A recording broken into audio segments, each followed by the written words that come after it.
pertama andaliman, cabai rawit, bawang putih, kemiri, bawang merah, jahe secukupnya saja, sedikit saja.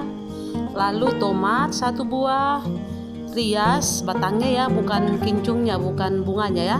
Lalu jeruk nipis. Nah itu ya, kamu sesuaikan secukupnya. Lalu bumbu-bumbu yang digongseng yaitu jahe sedikit saja, kemiri, lalu bawang merah, bawang putih. Nah ini dia setelah digongseng ya. Pastikan saat menggongseng kamu tidak pakai minyak, hanya dioseng-oseng aja di dalam kuali.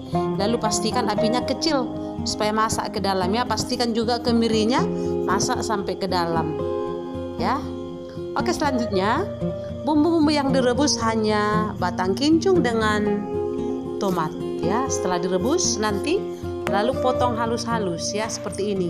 Dipotong halus-halus sampai serat-seratnya itu terpisah, supaya nanti pada saat dicampur ke bumbu dia tidak menggumpal ya. Jadi harus terpisah dari seratnya. Lalu setelah itu haluskan semua bumbu ya. Kalau saya menghaluskan tidak pakai blender, saya lebih senang menghaluskan pakai ulekan ya, karena rasanya pasti beda. Nah ini dia bumbu halus, bumbu rebusnya setelah dihaluskan.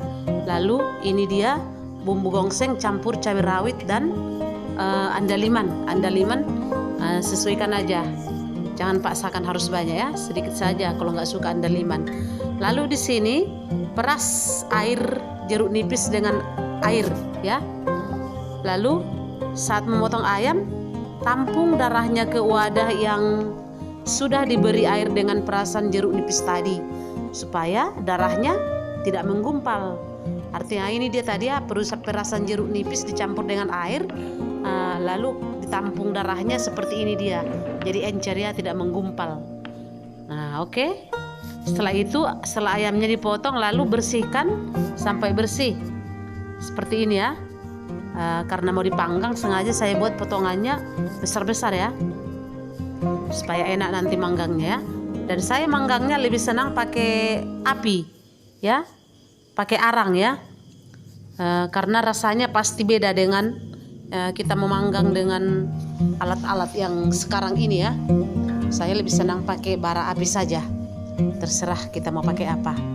Oke, ini akan menuju ke pemanggangan ya. Setelah kita panggang nanti, apinya tetap kecil ya. Pastikan apinya kecil, jangan terlalu besar. Seperti ini apinya salah ya, harus kecil apinya supaya tidak gosong ya.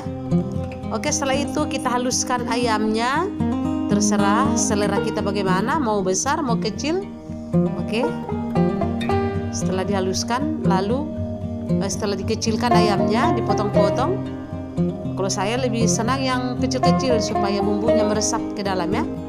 Setelah itu api dipanaskan, lalu masukkan bumbu-bumbu ke dalam wajan. Apinya tetap kecil ya, jangan terlalu besar apinya ya. Masukkan bumbu-bumbu halusnya, lalu ini kita taruh air ya supaya mereka menyatu.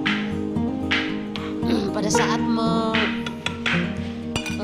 mencampur bumbu-bumbunya, sementara kita hidupkan api, lalu taruh air. Setelah itu kita rasain nanti garamnya ya. Kalau masih kurang garamnya bisa ditambah lagi. Setelah itu, setelah sudah menyatu dan mendidih, kita masukkan gota atau darahnya ya. Kalau kita orang Batak mengatakan gotanya, kita masukkan ke dalam bumbu-bumbu yang sudah dipanaskan tadi. Oke, kita masukkan. Tara, ini dia hasilnya setelah dimasukkan gotanya ya. Ini dihasilkan hasilnya. Rasakan dulu kadar asapnya dengan kadar garamnya. Kalau masih kurang, silahkan tambahi sesuai seleramu. Lalu masukkan daging yang sudah kita potong ya, seperti ini dia. Masukkan dagingnya, agak tunggu dulu sebentar supaya bumbunya tadi agak meresap ya, agak meresap ke dalam daging. Jadi pastikan bumbunya tadi masih ada air-airnya, lalu masukkan dagingnya. Lalu tunggu sampai agak-agak kering ya, agak mengental gitu. Jangan terlalu kering dan jangan juga terlalu basah ya. Oke, ini dia tampilannya ya. Demikianlah video cara membuat laminadan. Semoga bermanfaat. Jangan lupa bagikan kepada orang lain. Terima kasih.